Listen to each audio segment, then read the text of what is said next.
The Hilton Hotel brand to open a resort in Salisbury in 2018. Government invests over $200,000 to bring Wi-Fi services to the Botanical Gardens, and a popular businessman calls for behavior change by Dominicans if the country is to bounce back from poor cruise passenger feedback. I am Julian Morris with the Channel 5 News. The details coming up. Topping the news, the internationally acclaimed Hilton Hotel brand has announced a Tranquility Beach Resort for the western community of Salisbury. Idona John Baptist has this report. On Monday, Hilton Worldwide announced the proposed development, which it expects to open in 2018. According to a press release, the property will encompass a gated community of 61 or two-bedroom villa suites built in 15 new buildings along the coastline in Salisbury. It will be accessible by a private beach path. Ian Edwards, a Dominican living in Anguilla, has come up with the architectural design for the resort. Tranquility Beach Resort Dominica is the first development of the Hilton Hotel brand curio locally. Tourism Minister Robert Tong says Ian Edwards of Sunstone Incorporated will use the country's Citizenship by Investment program to fund the project. And he has won some major awards in terms of some beautiful architectural designs that he's done throughout Anguilla for many high-end clients. So as a Dominican, he has seen it fit to come back and do a project in Dominica. And what he has done, he has used the CBI, the Citizen by Investment program, to fund that project. The government of Dominica hasn't spoken about it yet because it is not at the stage where we are able to speak about it, but I'm happy that he has initiated it.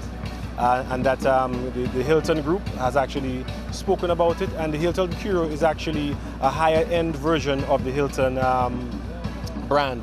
And what this says is that Dominica is a country that is on the radar of many international companies right now, based on the things that the government of Dominica has been doing. 2 Fridays ago, a groundbreaking took place in Portsmouth for the Cabrit Resort Kempinski. That's another project which will be funded through the Citizenship by Investment program. And likewise, the Curio Group is actually coming to Dominica to run the property that Mr. Ian Edwards will be doing. So it says a lot for Dominica, it says a lot for the potential of Dominica, and more importantly, it will create a significant amount of jobs in many different areas for Dominicans to benefit from. So the government of Dominica is obviously critical in terms of providing the Citizen by Investment program. So obviously these people have to qualify for it, and the government of Dominica ensures that we want these projects to be sustainable projects. We want these projects to be projects that are also employing a significant amount of people. So in the negotiations with these developers, we are trying to ensure that over 70% of the people who are employed at the hotel will be Dominican persons employed at the hotels. The property will include a pool, meeting space, a wellness center, restaurant, and gym. Idona John Baptist, Channel 5 News. In other news now, a $210,000 Wi-Fi facility has been commissioned in the Botanical Gardens. That took place on Wednesday. The Botanic Gardens is the most popular green space in the city of Roseau. It is widely utilized and enjoyed by school children, athletes, and the public at large. Visitors to Dominica and Dominicans have in recent times been able to enjoy the Wi-Fi facility here.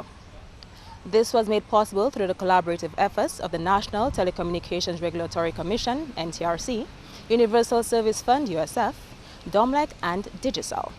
While connectivity is good, and the provision of hardware such as tablets is also a good step, these are just small cogs in a much bigger wheel.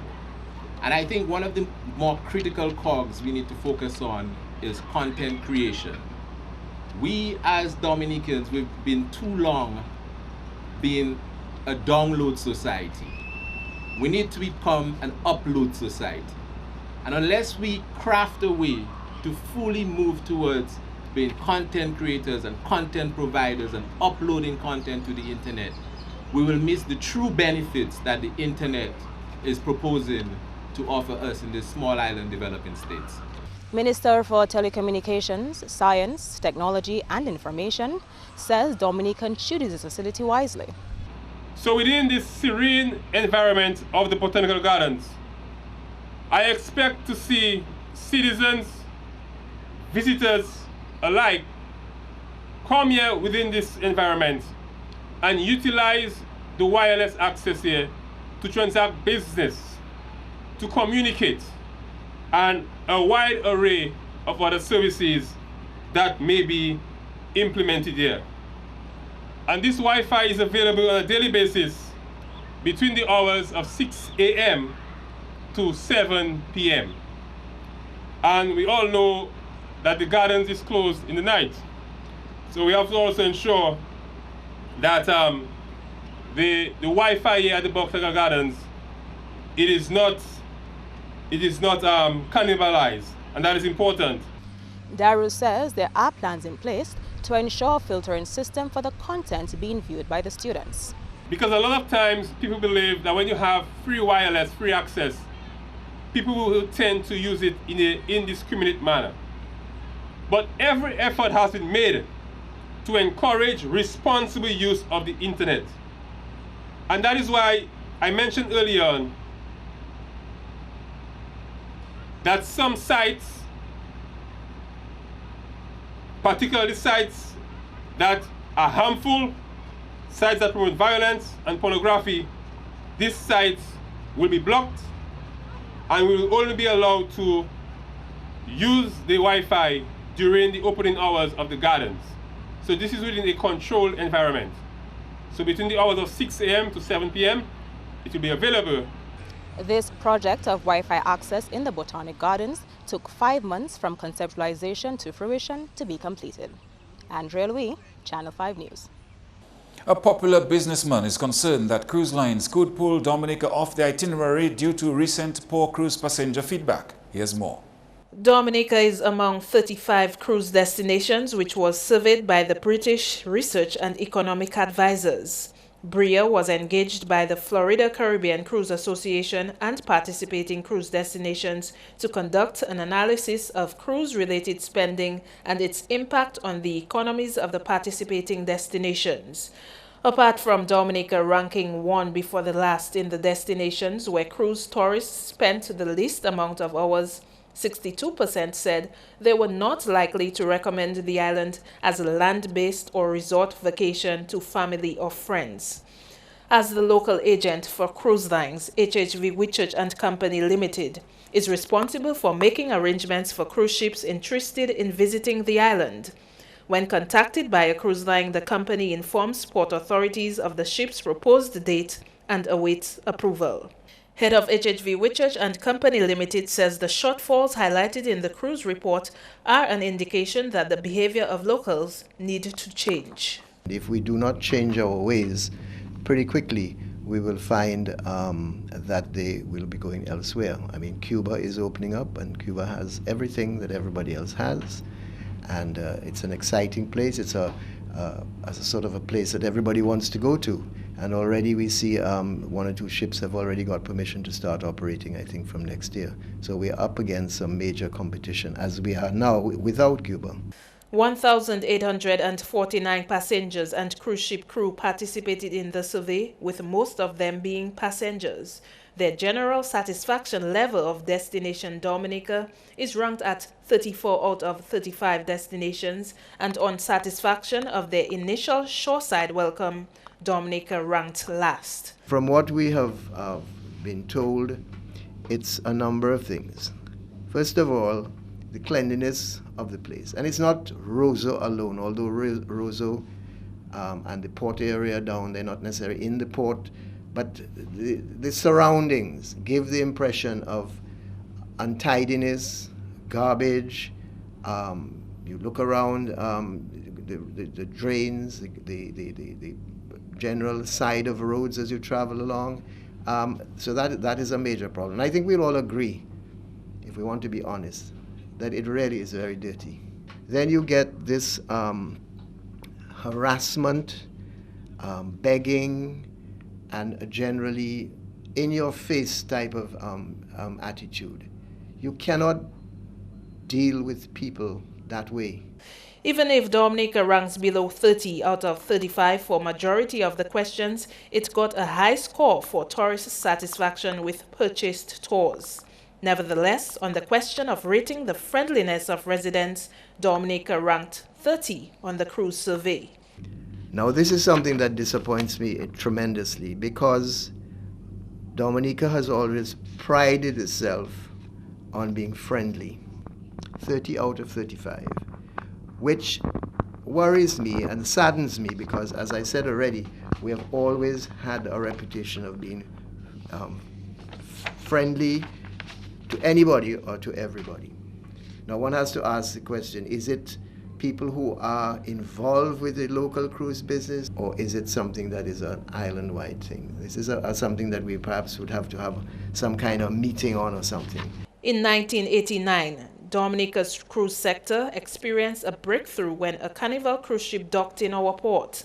To date, most cruise lines have added Dominica on their agenda, except for Disney cruise ships. So therefore, it's not a matter of enticing cruise lines to add Dominica on their route, as Ed says, but about restoring the island's reputation to where it was a few years ago. Idona Jean-Baptiste, Channel 5 News. And officials of the Ministry of Agriculture report an increase in production of certain crops post-Tropical Storm Erica. The agriculture sector suffered an over $120 million setback from the August 27 storm.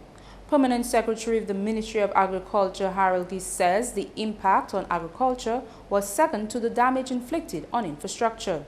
Gies says he has already seen signs of the agriculture industry bouncing back from Tropical Storm Erica based on export figures for the past 2 months. It was very interesting to see that for the month of September, that exports in Dashi was in excess of 22,000 pounds of Dashin was exported, and this figure is higher than for the previous part of the year. And so in August we saw a dip, and in September we saw a significant increase. The recovery in the fisheries sector was more immediate in the aftermath of the storm. You may be surprised to know that the Roseau Fisheries Complex, their freezers are filled to capacity. I passed last week at the Roseau Fisheries Complex, and I could not believe the amount of fish that was landed, and then the freezers were very packed. So I just want to explain to the public that our food security per se has not been significantly threatened. Gies says he is encouraged by the resilience of farmers and their effort to revive agriculture in Dominica. You're watching Channel 5 News. Coming up, the Planning Division's efforts regarding heritage preservation. We'll explain.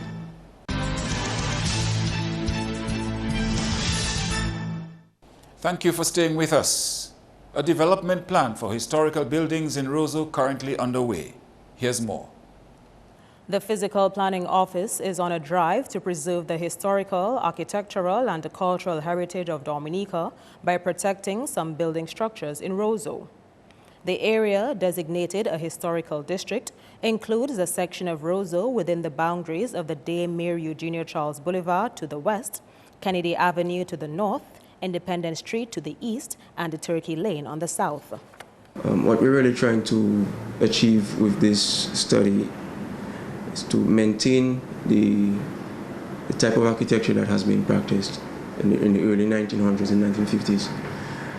You might see similar type of architecture in places like St. Kitts, and they are well preserved, like old plantation houses and so forth. So you'd find a lot of wooden buildings within the city of Roseau. Stevens says there have been challenges in renovating architecturally rich buildings in Roseau. Because we have had incidences of fire, and wood is very combustible, and a lot of people did not buy into the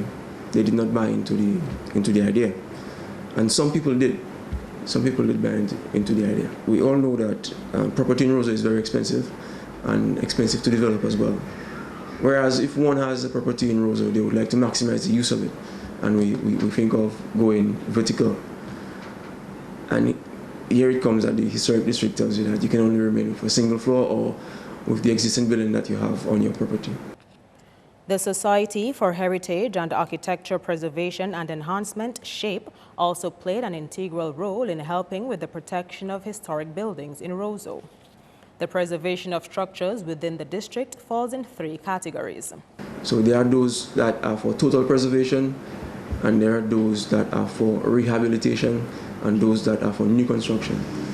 For new construction, you speak of derelict buildings.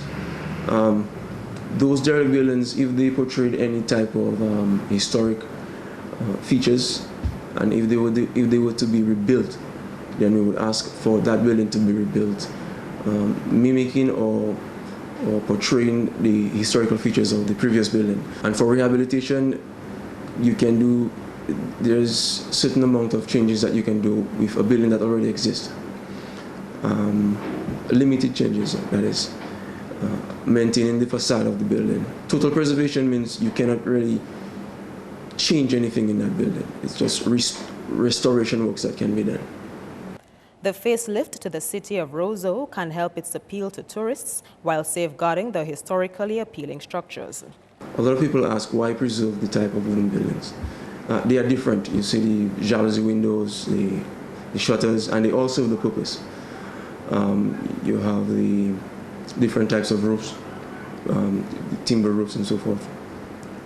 So with an effort to preserve and to enhance our tourism product, that could form part of the whole development of tourism in Roseau.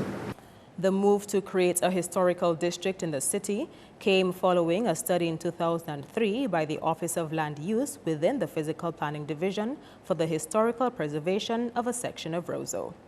In other stories now, the passage of Tropical Storm Erica has placed Dominica in a unique position to reevaluate its land use policy. That observation was made by Dr. Len Ishmael when she addressed the media recently. The OECS ambassador to Brussels says the tropical storm can help Dominica make improved use of its land zoning so that it can better develop itself for future utilization. What Tropical Storm Erica did, as devastating as it was to provide an opportunity for us to reposition certain sectors vis-a-vis the rebuilding of Dominica, better and stronger. And I say this with respect of two main things. One, we all have heard reports of certain communities where rebuilding will not be allowed because really and truly they are too vulnerable geologically, geographically. It means therefore that your land use plan for the island is one which is going to have to be amended. Special attention will have to be given to areas earmarked for urban development and residential areas to ensure the land is used in a sustainable manner. And one is going to have to take a very much more direct and specific look at where urban centers and urban development and village growth takes place in the future, given these wet weather events, which we're seeing increasingly more frequent as a result of climate change. This is not hurricane damage. This is a tropical storm event that caused death and destruction. Dr. Ishmael says the new land use policies can help Dominica better position itself in the tourism market. As a result of that land use planning, there is therefore a major opportunity to look at the coastal resources and plan for waterfront redevelopment, the development of certain villages and towns as to the nucleus of village and community-led centers for yachting that goes up and down the coast, major waterfront redevelopment and beautification, for example. The OECS ambassador in Brussels was reporting on a study conducted on the opportunities for developing the yachting sector in the Caribbean region. And the Dominica Association of Teachers has continued on its drive to assist schools and teachers who have been negatively impacted by Tropical Storm Erica. Earlier this week, the association donated items to affected teachers at the Spices Preschool.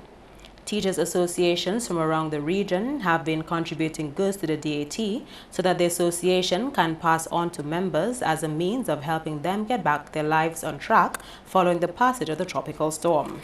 We as executive, we had the opportunity to go right inside of Petit Savan. We went and we saw. On Friday, we went to Kulibi Stream and we saw And it's not easy. It is not easy. You still see despair in people's face. So it is still raw. It is still there. And I really want you to empathize with these people and to remember them in your prayers, and also the children. Nicholas says transparency is the reason why the association continues to receive support from overseas-based organizations. Mr. Sam was from Belgium, had a long conversation with me. And he applauded us because there was an international meeting, and they were so well pleased with our level of accountability. As a matter of fact, they said that was one of the best that they have ever had in such a short space of time, as to the monies that were given to us and the gifts that were sent to us, as to how we accounted for it. The Saint-Sever and the Daly's primary schools are next on the deity's list of schools to receive donations. Andrea Louis, Channel 5 News. And the National Cooperative Credit Union does not see it feasible to increase the prize money for their Cadan-Calypso competition. The financial institution has been staging the competition during the independent season for the past 3 years. Every year, the show loses $68,000. The first year, the winner received a $15,000 cash prize. However, the NCCU has had to reduce the cash prizes for the winner and runner-ups in following years. When we first had the show, the catch was $15,000. To attract people, you have to have something to attract people to come to the show.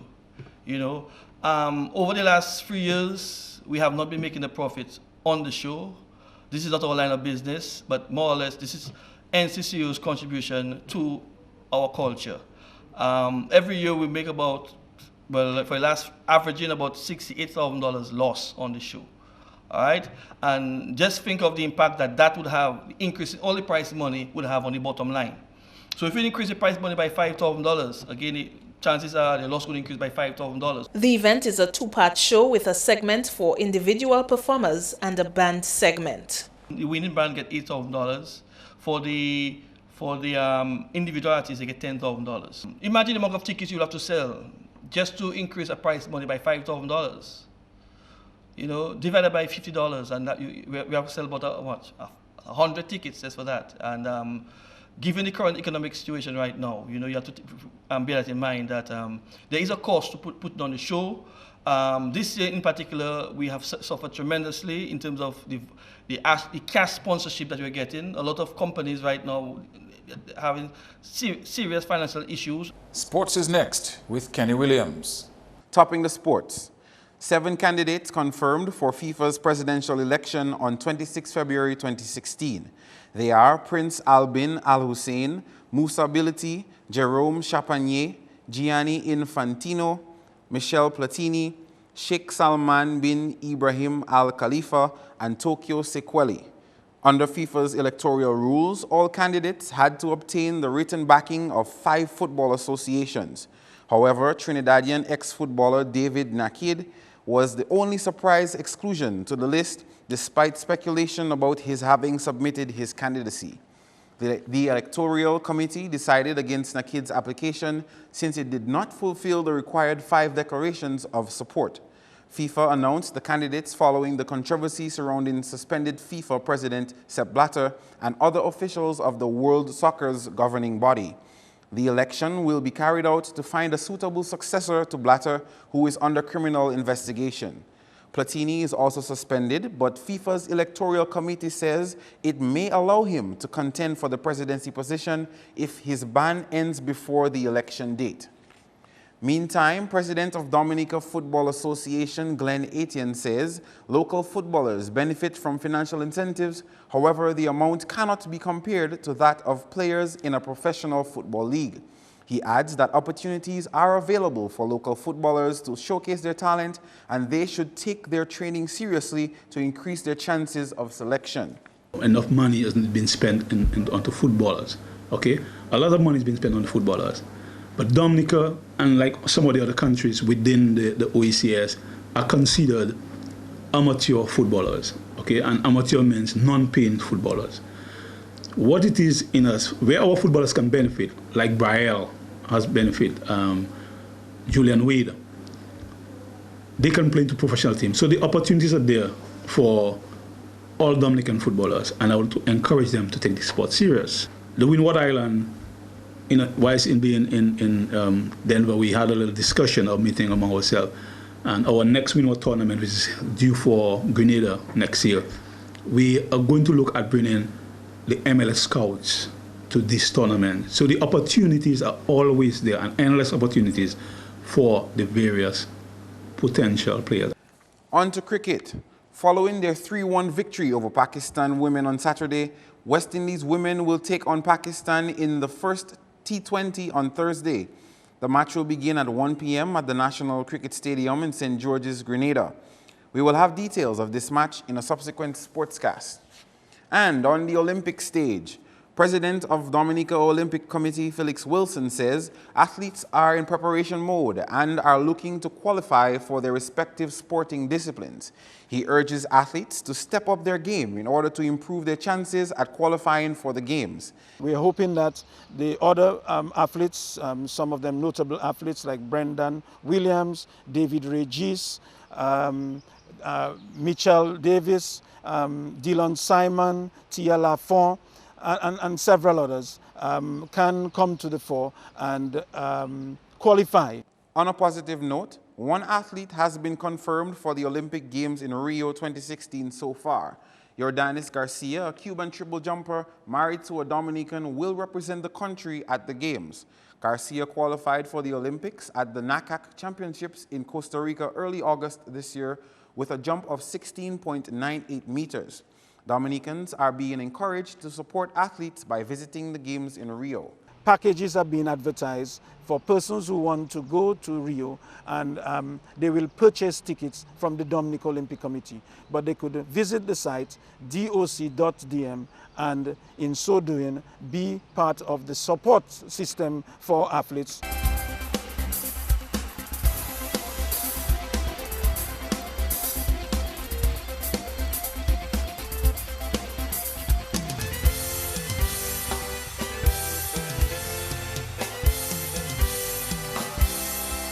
Up next, Flashback. Welcome to another Flashback segment where we take you way back into interesting news events which occurred in Dominica in the past. October 28, 1995, 20 years ago, the roadway under the Canefield Cliff came under heavy scrutiny when the actual road gave way and a truck driver took a dangerous plunge into the sea. The P.H. Williams dumper truck, which fell off the Canefield Coastal Road and onto the rocks below yesterday, was retrieved this morning by a crane. The operation caused delays on the highway of up to 45 minutes. The driver of the truck reports that he was forced to drive on a section of hurricane-damaged road, which has been temporarily repaired using tarish. That section collapsed under his rear axle, forcing the front of the vehicle upwards and causing the dive into the sea. The driver suffered no injuries.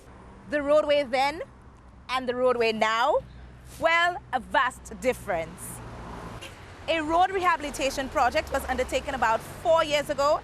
The roadway now features 2 large lanes, lighting, a shoulder for each lane, which serves as an emergency stopping lane, and a heavy-duty wall, which protects road users from accidentally plunging into the nearby sea. Another good turnout on our Flashback segment. I am Janik Delmar Samuel. Join us on Wednesdays for more interesting news from the past. It's time now to check in with the Weather Office to get your latest weather report. Good evening, viewers, and welcome to tonight's weather broadcast. It was a sunny day across Dominica and the rest of the Lesser Antilles during today. Visible satellite imagery showed just a few low-level clouds which moved across Dominica. However, a patch of low-level clouds were observed just east of the Lesser Antilles, associated with an approaching low-level trough. Radar imagery indicated a few isolated showers across the Lesser Antilles. However, scattered showers associated with the low-level trough were observed just east of the islands. Tonight's weather is expected to become increasingly cloudy with some scattered showers. These conditions are expected to persist into tomorrow. Sea conditions tomorrow will be slight to moderate in open water, with waves peaking near 5 feet. Our 72-hour projection puts yet another trough system just east of the Lesser Antilles. These unstable conditions will continue to influence the weather over the next 3 days, resulting in partly cloudy to cloudy skies with some scattered showers. And across the Lesser Antilles tomorrow, thunderstorm activity is possible across the leewards, while occasional cloudy skies with scattered showers can be expected across the remainder of the islands. And across our international cities tomorrow, partly cloudy skies are expected in New York, thunderstorm activity in Miami and Caracas, overcast skies in London, and clear skies with temperatures expected to dip below freezing in Beijing. The sun will rise tomorrow at 6:01 a.m. and will set at 5:38 p.m. For further information, visit our website at weather.gov.dm or call the weather hotline at 447-5555. Thank you for joining us this evening. Have a good night.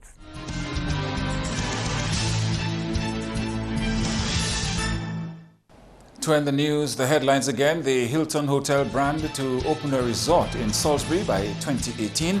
Government invests over $200,000 to bring Wi-Fi service to the Botanical Gardens. And a popular businessman calls for a behavior change by Dominicans if the country is to bounce back from poor cruise passenger feedback. You can email us at news@marvin2k4.com. You can also access our past newscasts on YouTube. On behalf of the production team, I am Julian Morris. Thank you for watching. Join us tomorrow.